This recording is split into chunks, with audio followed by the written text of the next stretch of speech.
You're probably a little confused as to why I am at school on a Sunday.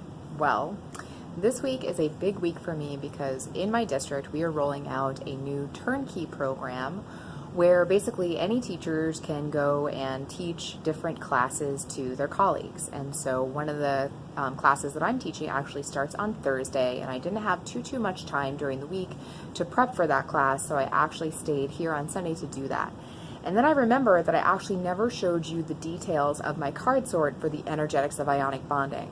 So one thing, while I'm here, I thought I would show you that card sort and give you some ideas as far as how I incorporate card sorting and task lists into my classroom. So let me show you what this looks like. My unit on energetics of ionic bonding really came from this information right here. We really didn't do too much else except for practice. So I created a card sort and task list that allowed the students to understand the steps associated with forming the crystal lattice. So to do this, I created a card sort and that task list, and the card sort is stored in these boxes. And so this was the card sort that I made. And so if you open the box, there are a lot of different pieces in here, and so they're all color-coded for good reason. And if you kind of look at all the pieces, there's different card types. So for example, here are some definition cards, here are the reactions, I also have the energies associated with each step, and then finally I do have different definitions. And so what the students were doing was they had to do different things. Like, for example, they had to match the vocabulary words, and like I said, they were color-coded. So, for example, they had to match the orange cards with the green cards, right? So these are the green cards. And then as they completed each step, I then had to kind of check their steps, and then I put a little initial here. They then had to relate the chemical equation cards. They classified their sets as exothermic or endothermic. They also looked at how this would occur in a sequence. So you can see just by looking at all these tasks, there's a whole lot of cross-cutting concepts in science and engineering practices. But basically the students are taking this data and trying to come up with a model. And so that model at the end of things was actually arranged on this energy diagram. So for example, we're at step, step 7. So at step 7, they basically took the blue and yellow cards and arranged them on the energy diagram using the sequence they originally had. So for example, here are all my blue cards, grabbing them all. There's another one. Here's another one. And then we had all the yellow energy cards. And so these were all in sequence. And so what the students had to do was organize them all into this energy diagram. So they already had these kind of set up as exothermic and endothermic. But for example, they realized that the first step in this process has to be the sublimation of the solid. So that's why they took this guy, and then they took the delta H of sublimation, or enthalpy of sublimation, and put it right near the arrowhead. And so when they were finished, they ultimately ended up with this entire energy diagram to describe this process.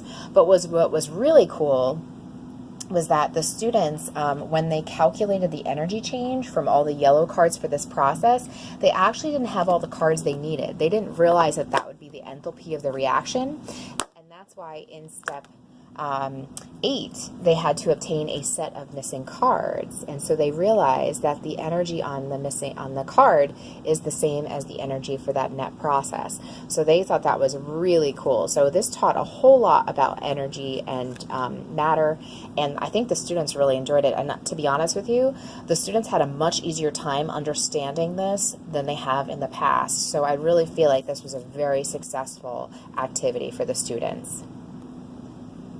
So if you are interested in creating your own card sorting activity, that maybe you don't have like a million cards to sort for the students, I highly suggest making a task list and then giving them all the different cards to help organize them.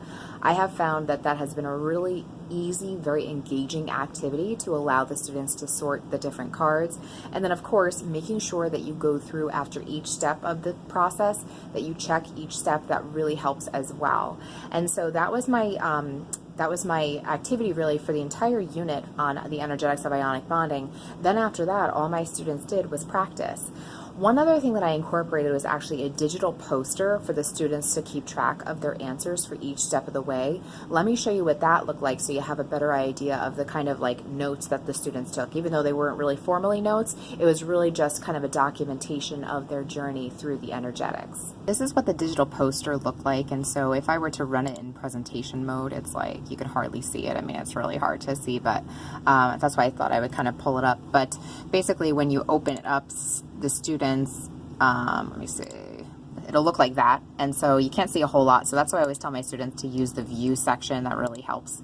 So when you view this in 100%, you can see it makes things a little bit more clear. I always include a post-it note to remind the students of where to save it. I am gonna zoom out a little bit here because I want to be able to, there we go, zoom out again. I want to be able to see the whole thing. So, so you can delete this post-it note. That just reminds the students of, you know, what they should be doing with this file, where they should be saving it. And then what they did was they had to type in their learning team member names. And then after each step, there was a certain thing that they had to record. So for example, they had to take a picture of something. Down here, they actually had to insert the overall energy change. And then, they again did some organization, took another picture, and then finally they had to take a final picture as far as what their energy diagram looked like after this process. As I mentioned, after each step of the process, I took some time to make sure that the students were good to go, and so I initialed after each step of the card sorting activity. That is about it for my week. That took up the majority of the week. I would say that took out about 2 class periods, and then as I mentioned, the rest of the time was reserved just for practice. They have their quiz on this on Tuesday, and I anticipate them doing really, really well.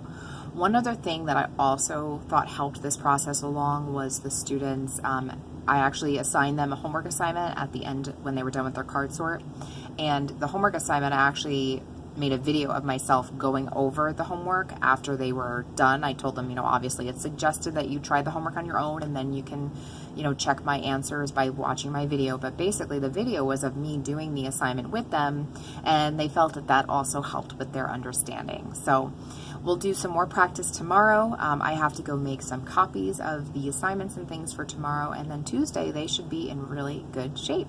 So with that said, I hope you had a great weekend. Thank you so much for watching, and I will check back in with you next week. Thanks so much for watching to the end of this video. I hope you found the information helpful as you teach science to your students. I really don't want to lose touch, so please make sure that you hit both like and subscribe so you get notifications every time I post a new video, and I'll catch you later.